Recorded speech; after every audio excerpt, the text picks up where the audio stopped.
오늘 대강절 둘째 주일을 맞이해서 요한복음 15장 강해에 계속 이어서 말씀을 상고하고자 합니다. 특별히 오늘은 나의 정체성이다, My Christian Identity라는 제목으로 하나님의 말씀을 상고하고 은혜를 받고자 합니다. 오늘 본문이 놓여져 있는 문맥을 잠시 살펴보면 15장 12절과 17절에 보면 예수님의 계명, 새 계명, 서로 사랑하라 라는 말씀이 있죠. 바로 이러한 주님께서 서로 사랑하라고 하는 이 계명은 구약의 율법과 선지자가 가르쳤던 모든 구약 성경의 요약 계명이다. 이런 점에서 바로 예수님의 가장 큰 계명 또는 새 계명이라고 불려지죠. 예수님 오심도 그렇습니다. 예수님 오심도 하나님의 사랑을 저와 여러분에게 나타내 보여 주시기 위해서 이 땅에 사람의 몸을 입고 오신 것이죠.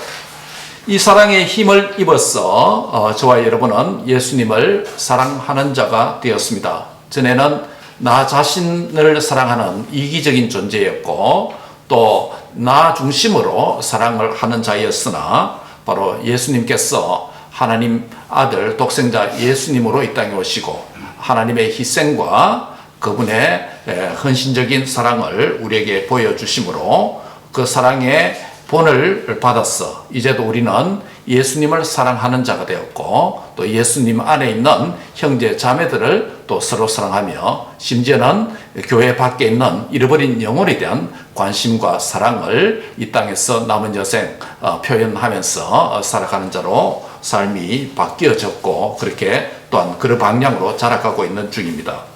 이런 점에서 사랑은 우리 크리스찬이라고 하는 그리스도인이라고 하는 우리의 존재의 시작이라고 할 수 있고 우리의 삶의 과정과 열매가 되어야 된다고 할 수 있습니다.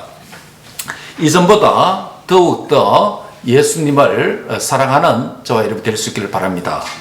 이전보다 또 형제 자매들을 또 복음 안에서 믿음 안에서 서로 사랑하며 사랑의 열매들을 많이 맺는 저와 여러분이 될 수 있기를 바랍니다. 오늘 본문 바로 앞구절인 17절이 주님 교회 안에서 주의 제자들 사이에 서로 사랑하는 것에 대한 말씀이 놓여져 있다면 이제 오늘 본문은 예수님과 세상 그리고 제자들과 세상 사이에서 사랑이 아니라 미움과 정오의 문제를 오늘 본문이 취급하고 있습니다. 그럼에도 이 말씀은 단순한 정오나 미움의 문제가 아니라 세상에서 성도의 정체성에 대한 말씀과 관련해서 말씀하고 있습니다. 그래서 오늘 우리는 나는 세상에서 어떤 정체성을 가지고 어떻게 살아야 되겠는가 라는 질문 앞에 세 가지로 말씀을 드리고자 합니다. 먼저 첫 번째, 나는 세상에서 하나님의 선택을 받은 자로 살아야 합니다. 한번 같이 할까요? 나는 세상에서 하나님의 선택을 받은 자로 살아야 합니다. 저와 여러분이 세상에서 하나님의 선택을 받은 자로 살아야 되는데 왜 그렇습니까? 주님께서 세상에서 저와 여러분을 특별하게 선택해 주셨기 때문입니다. 세상의 여러 가지 기회들과 세상의 다른 사람들에게 선택받지 못한 경우들이 들어있는데 선택받지 못하고 제외된 그런 경험을 하는 사람들이 종종 약간의 아픔과 상처와 고통을 겪는 것을 보게 됩니다. 어떤 사람은 직장에서 승진의 기회를 잃어버려서 낙담하고 좌절해서 그 잡을 그만두고 뛰쳐나와서 또 인생의 다른 길을 걷는 분들도 있습니다. 또 어떤 사람은 여러 가지 시험에서 또 기회를 잃어버려서 자기가 원하는 일을 하지 못하는 경우도 있을 수 있습니다. 여러 가지 이 세상에는 시험, 직장, 기회, 다양한 opportunity로부터 제외되어서 소외되어서 열외되어서 마음의 상처를 가지고 살아가는 사람들이 종종 있음을 우리가 보게 됩니다. 그런데 이 땅에서 다른 사람으로부터, 다른 기회로부터 선택받지 못하고 제외되어서 겪는 아픔이 어느 정도 있다면, 그러나 그런 것은 뭐 누구나 다 있을 수 있습니다. 100% 인생에 시련 없는 사람이 누가 있나요? 예, 그러나 그보다 더 중요한 것은 하늘로부터 선택을 받지 못한다면 그것은 조금의 상처나 아픔의 문제가 정도가 아니라 바로 영원한 사망을 의미하는 것이 됩니다. 그래서 저와 여러분이 바로 세상의 여러 사람들 가운데, 수십억의 인구 가운데서, 앞으로 오고 오는 모든 세대 가운데서 하나님의 특별한 선택을 받아서 오늘 저와 여러분이 이 자리에 있음을 믿습니다. 아멘. 우리 운동하는 선수들은, 축구 선수든 배구 선수든 운동하는 선수들은 어릴 때부터 자기가 국가대표 선수, 국대가 되는 것이 아주 영광스러운 목표 골이라고 합니다. 그래서 태극마크가 자기 유니폼에 붙는 것이 정말 일생의 소망이로 또 영광스러운 일로 그렇게 여기면서 훈련의 고된 과정을 청소년 시기부터 그렇게 계속 훈련을 한다고 합니다. 그것도 일종의 자기의 능력에 따라서 또 대표 선수로 선택받는 경우라고 할 수 있겠죠. 저와 여러분은 하나님의 선택을 받았으니 하나님 나라의 국가대표인 줄 믿습니다. 예, 천국의 국대가 되었습니다. 세상에 사는 성도는 세상으로부터 세상의 선택을 받는 자가 아닙니다. 예, 그렇게 될 수도 있습니다. 그런데 그보다 더 중요한 것은 하늘의 하나님께 선택을 받았다라는 이 사실을 제대로 깨닫는 것이 중요합니다. 누구의 선택을 받은 자인가에 따라서 선택된 사람의 그 사람의 가치와 명예와 영광이 차이가 나고 결정이 됩니다. 선택된 자는 선택한 자가 누군가에 따라서 그 가치와 영광과 보상까지도 결정된다고 할 수 있습니다. 오늘 본문 19절에 보면 주님께서 나를 하늘에 속한 자로 선택해 주셨다라고 말씀을 합니다. 너희가 세상에 속하였으면 세상이 자기의 것을 사랑할 것이나 너희는 세상에 속한 자가 아니요 도리어 너희를 세상에서 택하였기 때문이다. 내가 너희를 세상에서 택하였다라고 주님께서 말씀을 하고 있습니다. 바로 오늘 본문의 첫 번째는 하나님께서 저와 여러분을 하늘에 속한 자로 선택해 주셨다는 사실입니다. 하늘의 국가대표가 됐다는 것입니다. 그런데 왜 선택해 주셨을까요? 그것은 하늘에 속한 모든 신령한 복을 주시기 위해서 우리를 하늘에 속한 자로 선택해 주셨다는 것입니다. 여러분, 하늘에 속해 있기 때문에 하늘에 속한 복을 받는 자가 됐다는 것이에요. 지난 시간에도 말씀드렸습니다마는 선택과 관련된 대표적 구절이 에베소서 1장 3절에서 5절에 있는 말씀이죠. 찬송하리로다 하나님 곧 우리 주 예수 그리스도의 아버지께서 그리스도 안에서 하늘에 속한 모든 신령한 복을 우리에게 주셨다라고 말씀합니다. 여러분, 하늘에 속한 신령한 복이 무엇일까요? 거기 이어지는 말씀이랍니다. 곧이라고 하는 동격 단어를 씁니다. 하늘에 속한 모든 신령한 복을 우리에게 주셨는데 그것이 뭐냐면 곧 창세전에 그리스도 안에서 우리를 뭐했다? 택하셨다. 하나님의 창세전에 그리스도 안에서 아직도 태어나지 않았던 상태에 있는 저와 여러분을 그리스도 안에서 저와 여러분을 선택해 주셨습니다. 이것이 하늘에 속한 신령한 복의 첫 번째 복입니다. 그리고 선택받은 자로 하여금 또 사랑 안에서 하나님 앞에 거룩하고 흠이 없게 하시려고 선택을 했는데 그 선택한 사람은 죄인으로 태어나잖아요. 그렇죠? 하나님 앞에 설 수 없는 자잖아요.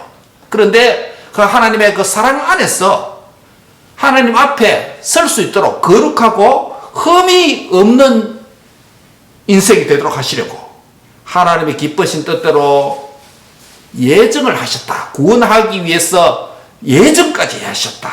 이게 바로 하늘에 속한 신령한 복 중에 또 다른 복입니다. 마지막으로 뭡니까? 예수 그리스도로 말미암아 자기의 무엇이 되겠습니까?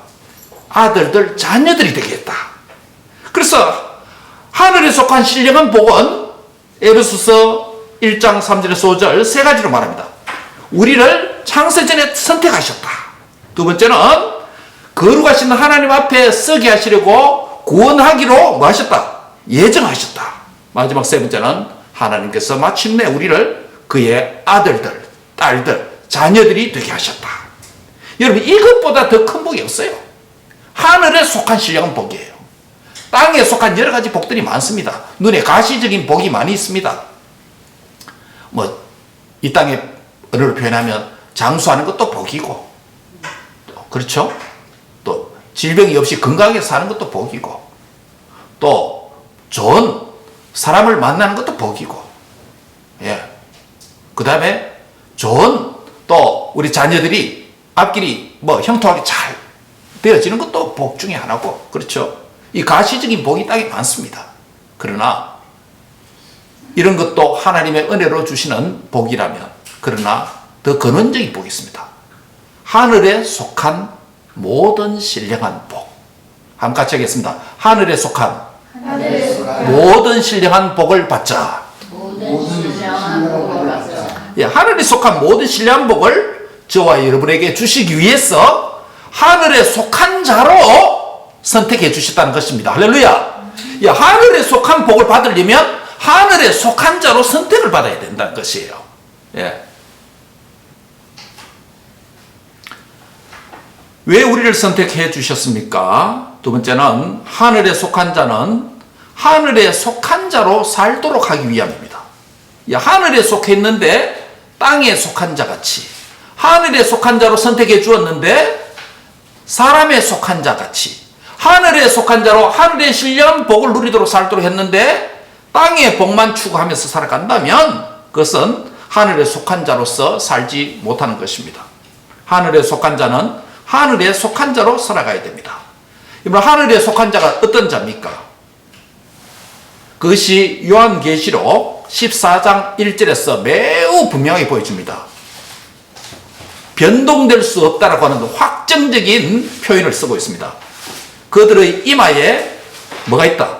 아버지 하나님의 이름과 어린 양의 이름이 있는 자다라는 표현을 사용합니다. 그들이 누굽니까? 구원받은 14만 4천 명입니다. 물론 신천지처럼 14만 4천을 문자적으로 그렇게 적용하면 안 됩니다. 신천지가 한때 14만 4천 확보하기 위해서 아주 무분별하는 무도덕적인 그들 말로 전도를 많이 했지 않습니까? 그런데 어느 한 시점에 와서 14만 4천이 지나가 버렸습니다. 그래서 교리를 수정했죠. 예, 그렇게 합니다. 14만 4천이라는 것은 문자적인 숫자가 아니라 구약과 신약의 구원받은 모든 하나님의 백성을 일컫는 상징적인 숫자로 해석해야 됩니다. 예, 바로 이 하늘에 속한 자를 뭐라고 표현했냐면 구원받은 14만 4천 명으로 표현했는데 숫자적으로는 상징적인 수를 썼어. 그 다음에 구체적으로 표현한 게 있습니다. 이마에 뭐가 있다? 아버지의 이름과 어린 양의 이름이 있는 자다라고 그렇게 표현을 해놨습니다. 구원이 보장된, 보정된, 변개됨이 없는, 확실히 한번 구원받으면 구원받은 자다라고 말씀을 하는 것입니다. 그런데 하늘에 그런 14만 4천 아버지와 어린 양의 인을 받은 구원받은 성도는, 즉 하늘에 속한 자는 어떤 삶을 살아야 되는가? 이어지는 요한계시록 14장 4절에서 말씀합니다. 한번 같이 읽을까요? 요한계시록 14장 4절 말씀입니다. 같이 합니다. 시작. 이 사람들은 여자와 더불어 더럽히지 아니하고 순결한 자라. 어린 양이 어디로 인도하든지 따라가는 자며 사람 가운데서 속량함을 받아 처음 익은 열매로 하나님과 어린 양에게 속한 자들이니. 예, 이 사람들 누굽니까? 14만 4천 명. 즉 구원받은 자들. 즉 아버지 이름과 어린 양의 이름이 그 이마에 있는 자들. 구원이 확정된 자, 보증된 자들 어떤 삶을 살아라. 두 가지로 말합니다. 하나는 뭐냐면 하나님과 어린 양에게 속한 하늘에 속한 자들은 죄로 더럽혀지지 않고 순결한 삶을 살아야 된다. 한마디로 말하면 정결한 삶을 살아야 된다. 이것이 하늘에 속한 자의 삶입니다. 하늘에 속한 자로 살아야 되는데 어떤 삶을 살아야 된다? 정결한 삶을 살아야 된다. 정결한 삶이 무엇입니까? 단순히 뭐뭐 하라 도덕적인 것만 말하지 않죠. 그것은 한마디로 우리의 신앙과 생활에 유일한 규범이 있으니 무엇입니까? 66권에 기록된 하나님의 말씀대로 순종하는 삶인 줄 믿습니다. 예. 정결한 삶을 사는 것입니다. 두 번째로 하늘에 속한 자들은 어떤 삶을 살아야 됩니까? 어린 양이 어디로 인도하든지 뭐한다? 14장 4절에 어린 양이 어디로 인도하든지 따라간다 라고 말씀합니다. 즉 한마디로 말하면 순종의 삶이라는 것입니다. 요약하면 이것입니다. 하늘에 속한 자는 하늘의 신령한 복을 받은 자인데 하늘에 속한 자는 어떤 삶을 살아라 이 땅에서 정결의 삶과 순종의 삶을 살아라 라는 길을 우리에게 보여주고 있습니다. 사랑하는 성도 여러분, 저와 여러분은 창세 전에 그리스도 안에서 하나님의 택함을 선택을 받은 자인 줄 믿습니다. 선택을 받은 이후에 이제 거룩하고 흠이 없도록 거룩하신 하나님 앞에 의인으로 설 수 있도록 예정을 받은 자인 줄 믿습니다. 때가 되어서 복음과 성령의 역사를 통해서 믿음으로 말미암아 오직 은혜로 하나님의 아들, 딸들이 된 줄 믿습니다. 이것이 하늘의 신령한 복입니다. 이 복을 받아 누리는 자가 된 줄 믿습니다. 이 복을 적극적으로 더 누려야 되는데 어떤 방식으로? 하늘에 속한 자로 이 땅에서 사는 것입니다. 어떻게 살아야 되죠? 정결한 삶을 살아야 된다. 예, 또 하나는 어린 양이 인도하는 데는 어디든지 따라가는 자가 되시기를 바랍니다. 예. 가이드라인이 우리에게 보여줍니다. 주님께서 나를 하늘에 속한 자로 선택해 주셨다고 19절에 말씀을 했습니다.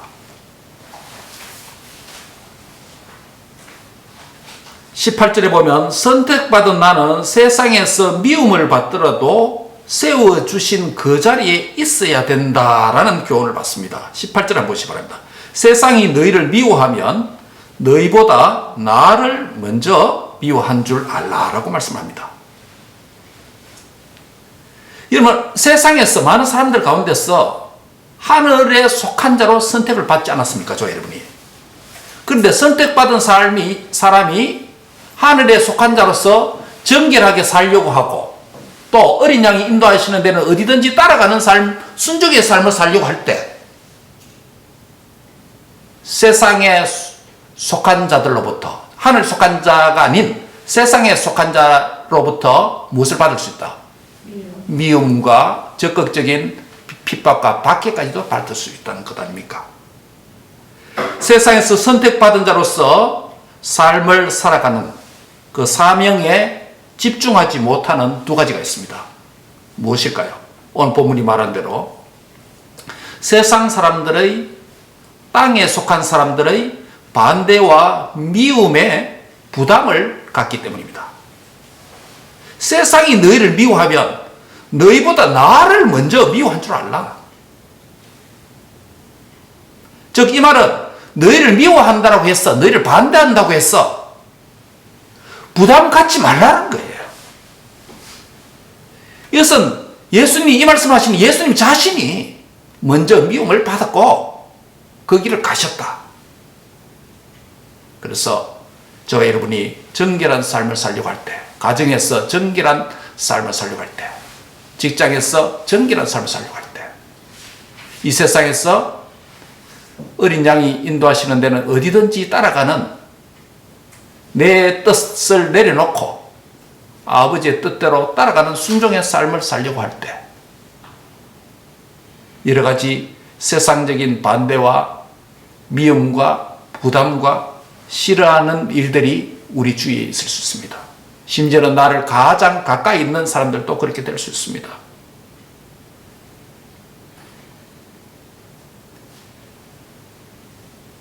주님께서 승리하셨으니 저와 여러분도 승리하는 은혜를 입기 바랍니다.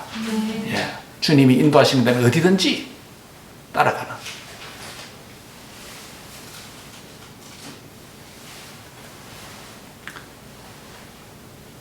세상에서 선택받은 자로서 사명에 집중하지 못하는 첫 번째 이유가 세상 사람들의 반대와 미움이 부담되기 때문이라면 또 다른 이유는 무엇일까요?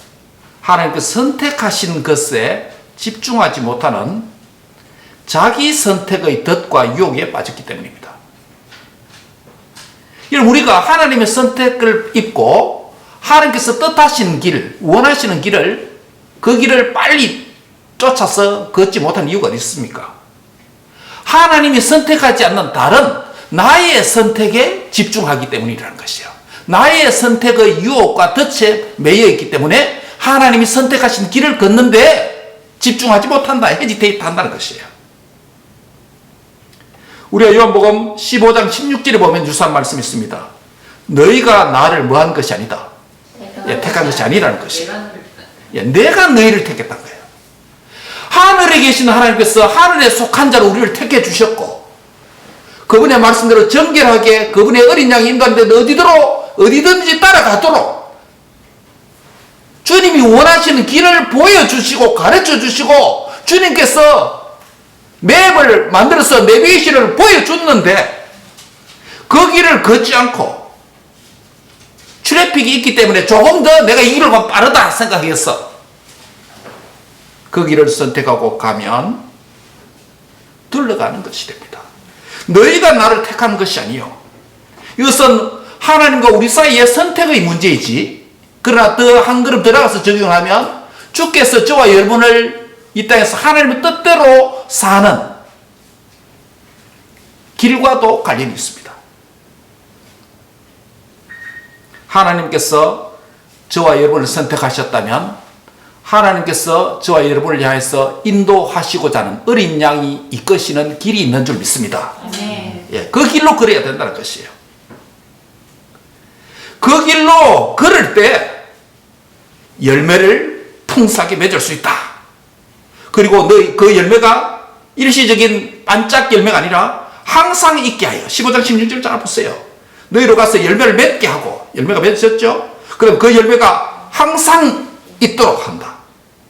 들어가서 아버지 이름으로 무엇을 구하든지 다 받아 누릴 수 있는 이런 풍성한 삶이 약속되어 있다는 것입니다. 사랑하는 성도 여러분, 하나님이 선택받은 자로서, 하늘에 속한 자로 선택을 받은 자로서 하나님이 저와 여러분에게 보여주시는 길로, 또 주님께서 가르쳐 주시는 방식을, 그런 라이프 스타일을 선택하고 결정하고 걷는 은혜가 있기를 바랍니다.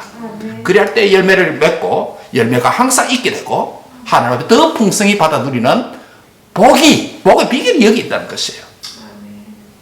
그러므로 건강하고 바른 선택은 하나님께서 맡기신 바로 그 일에 집중하고 선택하고 신실하게 충성하는 것인 줄 믿습니다. 그래야 풍성한 열매를 맺을 수 있습니다. 복음, 곧 나를 선택하신 그리스도를 세상 가운데서 살아갈 때에 부끄러워하지 말아야 됩니다. 부끄러워하지 말아야 됩니다. 이럴 때는 좀 부끄러운데 내 길을 선택하는 게 나을 것 같다, 그렇게 판단하지 마시기 바랍니다. 복음과 믿음 때문에 세상으로부터 미움과 차별과 부당한 대우와 핍박과 박해를 받을지언정 주님께서 하늘에 속한 자로 저와 여러분을 선택해 주시고 우리에게 걸어가야 할 길을 인도하신다면, 그 길을 깨달았다면, 그 길을 보여주셨다면 좌우 보지 마시고 좌로나 우로나 치우치지 마시고 진리의 정로를 걸어가시기 바랍니다. 예. 나의 남편이, 나의 아내가, 나의 엄마 아빠가, 나의 자녀가 이럴 때는 이 길 갑시다, 이게 편합니다, 이게 빨리 갑니다, 그렇게 한다 할지라도 하늘에 속한 자로 저와 여러분을 선택해 주시고 하늘에 속한 자로 정결하게 어린 양이 인도하는 데는 어디든지 걷고자 하는 그 길을 우리에게 보여주셨다면 사람의 보이스에 유혹받지 말고 내가 선택한 길을 선택하지 말고 주님이 우리에게 보여주시는 길을 신실하게 걸어가는 은혜가 있기를 바랍니다.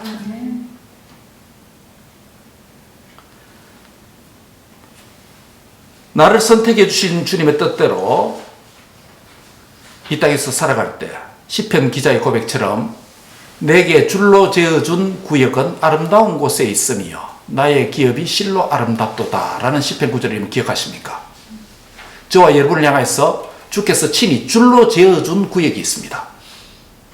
우리가 뭡니까? 여기서 다른 나라의 선교 사역을 위해서 기도하고 또 물질도 후원하고 이렇게 하죠. 이 말은 우리가 내게 줄로 지은 구역이니 여기 애나임이고 서든 캘리포니아고 오렌지 카운티이기 때문에 그 외에는 신경 쓰지 마라 이런 소리는 아닙니다. 아닙니다. 우리의 영적인 장막이 내게 줄로 지어준 구역이 아름다운 곳에 있다라는 것은 하나님께서 친히 저와 여러분의 삶의 영역을 범위를 시간적인 공간적인 장소를 소셜 바운더리를 우리에게 하나님께서 만날 사람을 만나게 하시고 또 있을 곳을 예비하시고 또 우리를 특정한 영역과 사역과 또 일들 안에 우리를 조율하게 하셔서 저와 여러분을 하나님이 친히 줄로 지어준 구역 안에 바운더리 안에 들어오게 한 줄 믿습니다. 이게 하나님 주권입니다. 하나님이 내게 줄로 지어준 구역이 아름다운 곳에 있으며 하나님 뜻이란 말이겠죠. 주어진 그 구역이 그 기업이 실로 아름답도다 라고 말씀합니다. 종교개혁자 마틴 루터는 비텐베르크 성에 숨어있는 동안에 라틴어 성경을 독일어로 번역하는 대과업을 완성하게 됩니다. 그가 성경을 번역하던 방과 벽과 기둥에는 지금까지 잉크 자국이 많이 남아있다고 합니다. 그에게는 이 괴로운 은둔 생활 중에 차라리 교황과 타협해서 좋은 자리를 얻고 편안하게 사는 것이 낫겠다고 하는 유혹이 마음속에 종교일을 할 당시에 많이 일어났다고 합니다. 그때마다 마틴 루터는 이렇게 했다고 합니다. 사탄아 물러가라 라고 외치며 잉크병을 벽이나 기둥에 던졌다고 합니다. 그 자국이 지금까지 남아있다는 것입니다. 마틴 루터가 사탄에게 NO! 라고 하는 순간은 하나님께서는 yes! 라는 순간이라는 것입니다. 우리는 어떠한 자기 선택의 유혹과 편안할 것 같은 그 길에 대한 덫이 우리 앞에 있더라도 아닌 것은 NO라고 담대하게 선포하고 나의 선택지가 아니라 주님이 나를 위해서 선택한 선택지를 나의 길로 삼는 지혜로운 성도가 되시기를 축원합니다. 아멘. 선택받은 자는 선택받은 자답게 하늘에 속한 자로 살아야 되는 줄 믿습니다. 두 번째로, 큰 두 번째로, 나는 이 땅에서 어떤 정체성을 가지고 살아야 됩니까? 나는 세상에서 복음 전도자로 살아야 합니다. 같이 한번 하겠습니다. 나는 세상에서 복음 전도자로 살아야 합니다. 내가 왜 세상에서 하늘에 속한 자로 살아야 되고 두 번째로 복음 전도자로 살아야 됩니까? 왜냐하면 주님께서 나에게 말씀을 주셔서 세상으로 보내시기 때문입니다. 아멘. 주님께서 보내신다는 것입니다. 오늘도 저와 여러분에게 말씀을 주시고 있습니다. 설교하는 자나 설교를 듣는 자나 다 하나님의 음성 앞에 앉아서 듣고 있습니다. 주님이 저와 여러분을 오늘도 말씀을 주셔서 우리의 가정으로, 직장으로, 우리의 소셜 릴레이션십 관계 안으로 우리를 보내시기 때문입니다.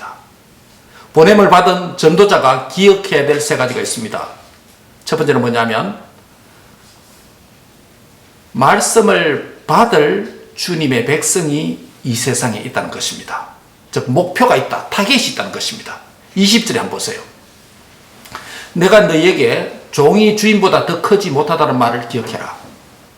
사람들이 나를 박해하였은즉 너희도 박해할 것이요 내 말을 뭐 했다? 지켰은즉. 나를 박해하는 자만 있는 게 아니고 복음을 반대하고 미워하는 자만 있는 게 아니고 주님의 말씀을 받아서 전하는 제자들의 전도의 말, 그 말을 받아들이고 듣고 지키는 자도 있다는 것이에요.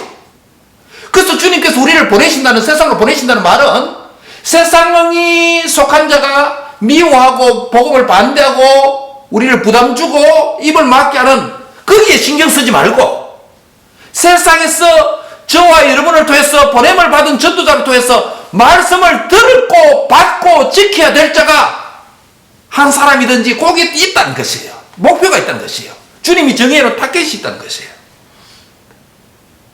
여기에 집중해야 된다는 것이에요. 여러분, 전도한다고 해서 상대방이 반대하고 핀잔을 주고 나의 자존심을 상하게 하고 그것이 너무 크게 느껴진 나머지, 주께서 예비해 놓은 바로 그 한 영혼이 있는데, 그 목표, 골, 타겟이 있는데 그것을 만나지 못해서 그 과정에서 여러 가지 어려움 때문에 이 길을 포기한다면 주께서 예배는 그 영혼을 말씀이 그대로 하여금 듣도록 하는데, 지키도록 하는데, 받도록 하는데 수용되지 못할 수가 있다는 것입니다. 요한복음 18장 37절에도 보면 무릇 진리에 속한 자는 무엇을 듣는다. 18장 37절에 무릇 진리에 속한 자는 내 음성을 듣는다. 하나님의 음성을 듣는다는 것이에요. 세상에 복음을 미워하는 자, 반대하는 자만 있는 게 아니고 진리에 속한 자, 앞으로 속하게 될 자, 주의 음성을 듣는다는 것이에요. 요한복음 10장 27절도 보세요. 내 양은 내 음성을 만다. 들으며. 내 양은 내 음성을 듣는다는 것이에요. 나는 그들을 알며 그들은 나를 만다. 따른다는 것이에요. 따를 자가 있다는 것이에요. 주님의 말씀을 지키는 자, 말씀을 받는 자, 말씀을 따르는 자가 있다는 것입니다. 문제는 내가 그 말씀을 따르는 자, 지키는 자, 받는 자를 만났느냐 못 만났느냐 여기 달려있지. 만나는 과정에 수많은 세상에 속한 자, 복음을 미워하는 자 무수하지 말라. 나도 그것을 겪었다라는 것이에요. 예수님이.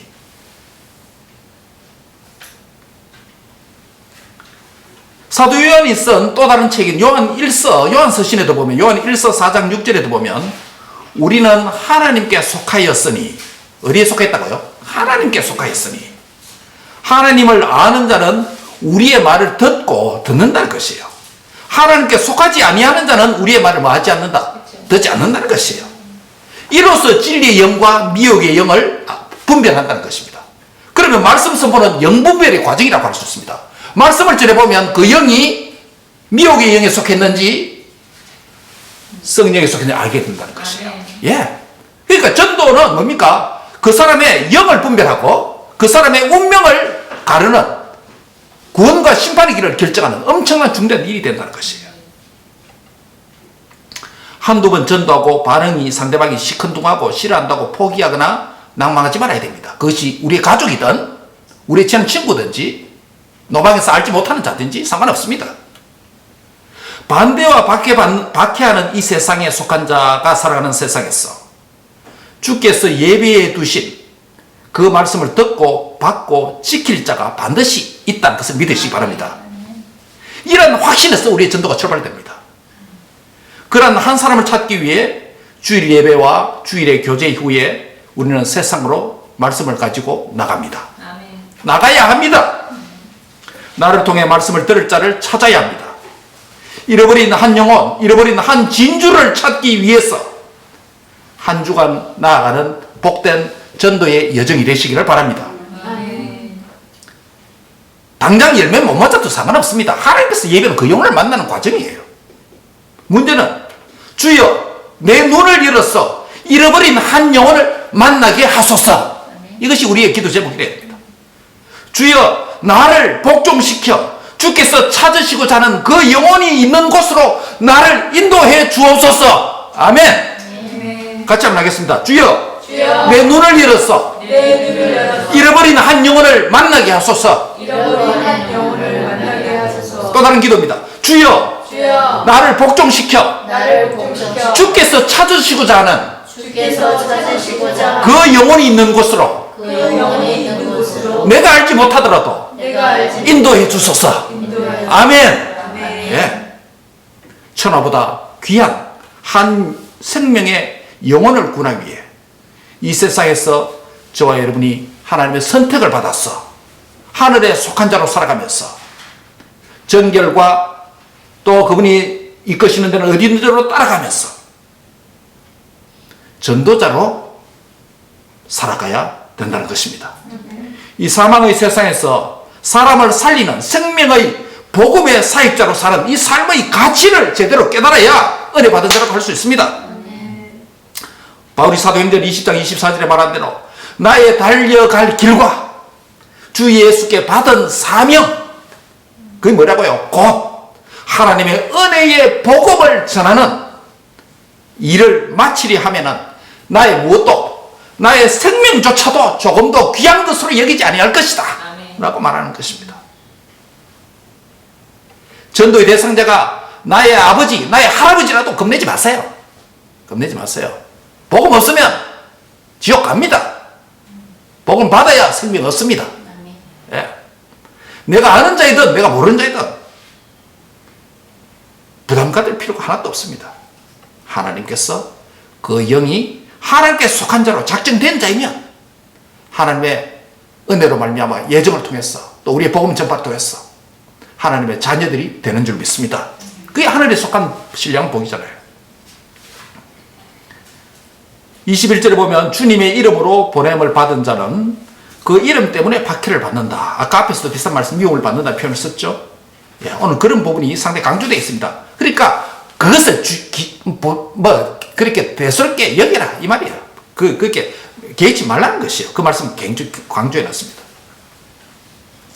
주님께서 21절에 보면 그러나 사람들이 내 이름으로 말미암아 내 이름 때문에 이 모든 일을 너에게 할 것인데, 박해하고 미워하는 일을 할 것인데, 이것은 그 이유는 나를 보내신 이 하나님을 그들이 알지 못하기 때문이다. 여기에는 중대한 의미가 있습니다. 무슨 말일까요? 이 모든 박해를 할 것인데 나를 보내신 하나님을 알지 못하기 때문에 저들이 저렇게 하는 것이다, 이런 이야기예요. 그러면 무엇을 이 구절은 암시할까요? 주님께서 이 말씀을 통해서 전도자를 위로하신다는 것이에요. 무슨 말입니까? 하나님을 알지 못해서 저런데 사람들이 내 이름 때문에 이 모든 일을 하는 것이다. 즉 네가 내 이름을 걸고 하는 것이다. 내 이름을 걸고 이 일을 전도를 하는 것이다. 즉 나의 일을 하는 것이다. 영광스러운 국가 대표다. 그 박해 때문에 너의 이 국대라고 하는, 천국의 국대라고 하는 이 영광스러움을 놓치지 말라는 거예요. 그것을 부담 크게 느낀다는 나머지. 한번 따라합니다. 하나님은 저와 여러분을 위로하십니다. 예, 영광스러운 정권 대사라는 것이에요. 예. 또 한 가지는 뭐냐 하면 이 말씀은 나는 세상을 긍휼히 여겨야 된다는 거예요. 무슨 말입니까? 나를 보내신 아버지를 알지 못했어. 나의 부모가 한평생 나를 박해했고 핍박하고 나의 직장 동료가 하나님을 알지 못하기 때문에 나의 신앙을 저렇게 반대하고 미워했구나. 그러므로 우리는 그 사람을 뭐 해야 된다? 불쌍히 여겨야 된다. 불쌍히 여겨야 된다. 긍휼히 여겨야 된다. 한마디로 말하면 주님의 마음을 품어야 된다는 것이에요. 여러분, 이 세상 사람들을 불쌍히 여기는 마음, 긍휼히 여기는 마음 없으면 영혼 구원 안 됩니다. 예. 저도 우리 어머니가 예수 믿고 돌아오시기까지 20년이 걸렸습니다. 우리 아버지가 예수 믿기까지 제가 신앙생활 하면서 25년이 걸렸습니다. 장기간 아닙니까? 예, 그 이상 걸릴 수도 있습니다. 저를 전도한 친구는 저를 교회 구렁텅이에 집어넣고 자기는 빠져나가 버리고 그렇게 한 지가 벌써 지금 뭡니까? 30년이 지났습니다. 그 친구를 위해서 제가 아직도 기도합니다. 원뭐뭐라는 친구입니다.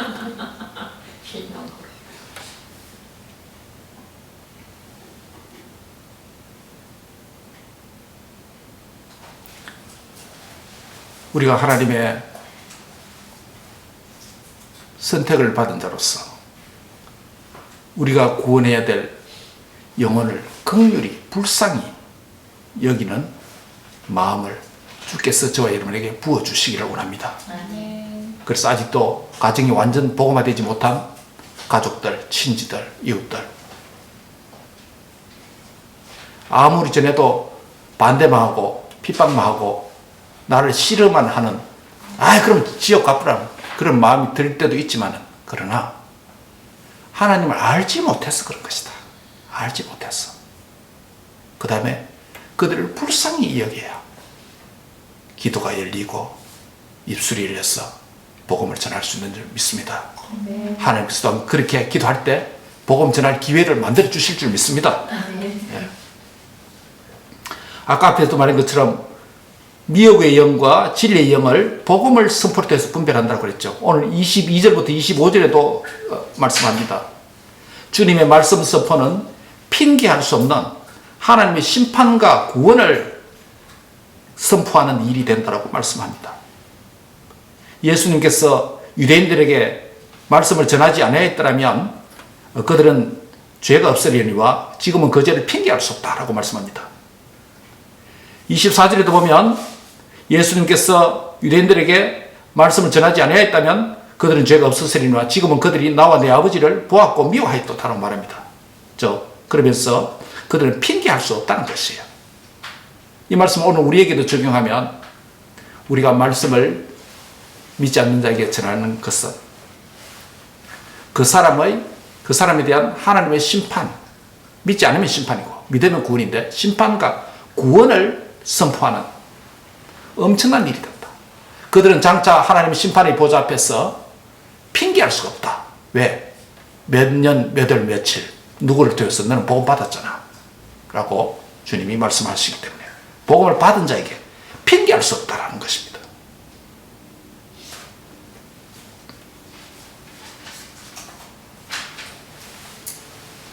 그러므로 저와 여러분은 세상에서 복음 전도자로 살아야 됩니다. 왜냐하면 주님께서 나에게 말씀을 주셔서 세상으로 보내시기 때문입니다. 사명을 일한 전도자의 사명은 특정 직분자만 하는 게 아니라 모든 하늘에 속한 자가 하늘에 속한 자로 선택함을 입은 저와 여러분 모두가 이 말씀에 순종해야 됩니다. 한국인 선교를 위해서 만주에서 일하다가 신사참배 반대로 1941년 10월에 일본 경찰에 연행된 미국 정통장로교 소속 브루스 헌터 선교사가 있습니다. 저도 이 선교사 상당히 존경하는 선교사인데요. OPC입니다. 오르소독스 프레스비테리안 처치 OPC 선교사이고, 제가 보스턴에서 공부할 때 다녔던 교회가 OPC 교회인데, 바로 미정통 장로교회입니다. 그 브루스 헌터 선교사는 바로 해방 전후 이때 우리 고신에서 교수 사역도 했던 분입니다. 한국 선교회 초창기에 유명했던 분입니다. 이 선교사가 바로 신사참배 반대 때문에 일본 경찰이 연행돼서 옥에 갇혔을 때 일입니다. 겨울이 되면서 날씨가 추워져서 생활하기가 곤란해서 요를 넣어달라고 했으나 거절을 당합니다. 그는 외투 한 벌만으로 딱딱하고 참 감방에서 지내야만 했습니다. 미국과 일본이 전쟁을 한다는 소문이 감옥 안에까지 퍼져 술렁거리던 어느 날 브루스 헌터 선교사는 그 감옥 소장실에 불려갔습니다. 소장실 입구에는 전에 감옥 측에 부탁한 그 지퍼를 넣은 요가 놓여져 있었습니다. 사무실에 들어가니 몸집이 크고 또 공부 꽤나 한 것 같은 일본인이 책상 앞에 앉아서 단도직입적으로 브루스 헌터 선교사에게 이렇게 묻습니다. 당신이 지금 미국에 돌아가기를 원합니까? 물론 우리가 당신을 보낼 것이라는 약속은 못하지만 그러나 만약 갈 수 있다면 미국으로 돌아가겠습니까? 이전에도 많은 선교사들이 감옥에서 많은 모욕과 고난을 받은 뒤에 조선을 떠난다는 조건으로 집행유예 선고를 받은 일이 있습니다. 그는 그 문 앞에 있던 누더기 요를 바라보면서 미국이냐 아니면 저 요 담요, 저 따뜻한 요를 선택할 것인가? 그래서 간판 생활로 돌아갈 것인가? 이 고민이 되었습니다. 선교사는 이렇게 결정합니다. 나 자신의 안전만 생각한다면 나는 미국으로 돌아가고 싶습니다. 그러나 선교사로서 나는 하나님께서 이 나라에 보내신 것을, 조선 땅에 보내신 것을 확신하며 내가 있어야 할 그곳에 있기를 원합니다. 나는 미국으로 돌아가기를 원치 않습니다. 예, 미국에 편안한 생활을 할 수 있는데 그 선교사가 조선에 와서 일본의 신사참배를 반대하는, 하나님의 그 우상숭 반대하는 불선트 유명한 선교사입니다. 우리 교단과도 관련이 있고요. 그래서 일본인 간수나 진노의 빛으로 그를 노래 보았다고 합니다. 그 유명한 일화인데요. 내가 있어야 할 그곳에 있기를 원합니다. 내 자신의 안전만 생각한다면 미국으로 돌아가야죠. 그러나 나를 하나님께서 보내시고 있도록 하신 그곳에서 내가 있기를 원합니다. 라고 차가운 감옥을 선택했다고 하는 것입니다. 나중에 브루스 헌터는 해방 이후에 은퇴하고 미국에 와서 살다가 작고를 합니다. 사랑하는 성도 여러분, 영혼을 섬기고 영혼을 구원하고 잃어버린 영혼들이 우리 주위에 많이 있는데 우리 저와 여러분도 그들에 대한 부담을 갖지 않고 스트레스 받지 않고 편안하게 내가 선택한 길을 갈 수 있습니다. 그럼에도 불구하고 하늘에 속한 자로 저와 여러분을 선택해 주시고 내게 줄로 지어준 구역이 하나님 보시기에 아름다운 곳에 있음을 믿고 그곳에서 만나게 하시는 영혼들을 섬기고 그곳에서 섬기게 하신 하나님을 함께 예배하고 바로 하나님의 나라를 세워가는 거룩한 동력자로 수고하는 저와 여러분 될 수 있기를 주의 이름으로 축복합니다. 마지막으로 나는 세상에서 어떤 정체성을 가지고 살아야 됩니까? 마지막 세 번째, 나는 세상에서 성령과 더불어 복음 전하는 자로 살아야 됩니다. 한번 같이 하겠습니다. 나는 세상에서 성령과 더불어 복음 전하는 자로 살아야 합니다. 왜 그렇습니까? 증거의 영이신 성령님을 보내주셨다라고 오늘 본문이 말합니다.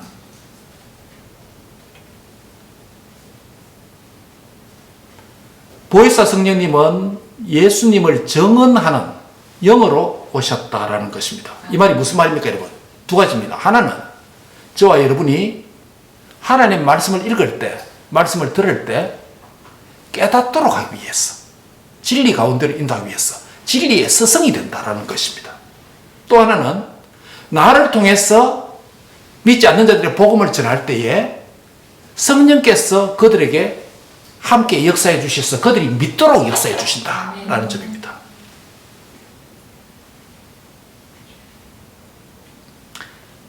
그래서 예수님은 제자들을 보낼 때 이런 말씀을 한 적이 있습니다. 어디 있어요? 마가복음 13장 11절에 보면 사람들이 너희를 끌어다가 넘겨줄 때에 무슨 말을 할까 미리 염려하지 말라. 무엇이든지 그때에 너희에게 주시는 그때에 주시는 말을 하라. 말하는 이는 너희가 아니요 누구다? 너희 안에 계신 성령님이다. 할렐루야. 아멘. 성령님께서 저와 여러분에게 진리의 영이 되어 주셔서 정언의 영이 되어 주셔서 말씀을 읽고 들을 때 하나님의 뜻을 깨닫는 은혜가 있기를 바랍니다. 그 다음에 저와 여러분이 믿지 않는 가족들과 이웃들에게 복음을 전할 때 그들이 깨닫고 믿고 듣고 따를 수 있도록 역사해 주시는 분이 성령님인데 그 이 성령의 정언의 영이 저와 여러분과 함께 하도록 오순절 성령님을 저와 여러분에게 보내주시고 그 성령님을 우리 안에 충만케 해주시는 은혜인 줄 믿습니다. 말씀을 믿습니다.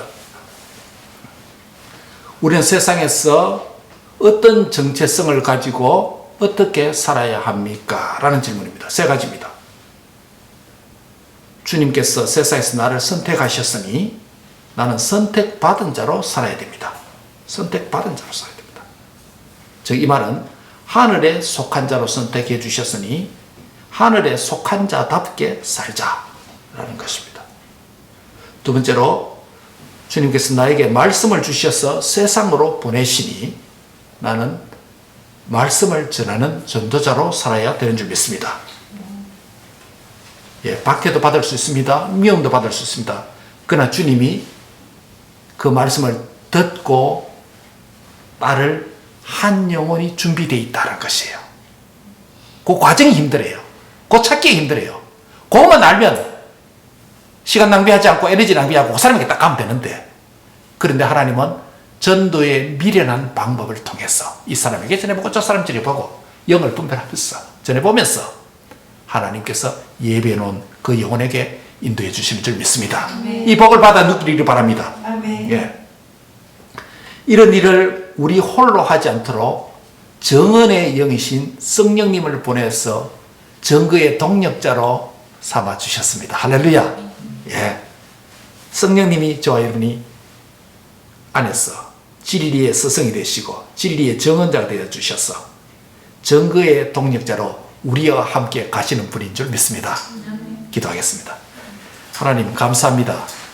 하늘에 속한 자, 하늘에 속한 복을 누릴 수 있는 선택과 예정을 입어서 하나님의 자녀들이 되게 해주신 것 감사합니다. 아멘. 이제는 하늘에 속한 자답게 살도록 정결한 삶을 살고 어린 양이 인도하는 데는 어디든지 따라가는 순종의 삶을 살게 해 주시옵소서.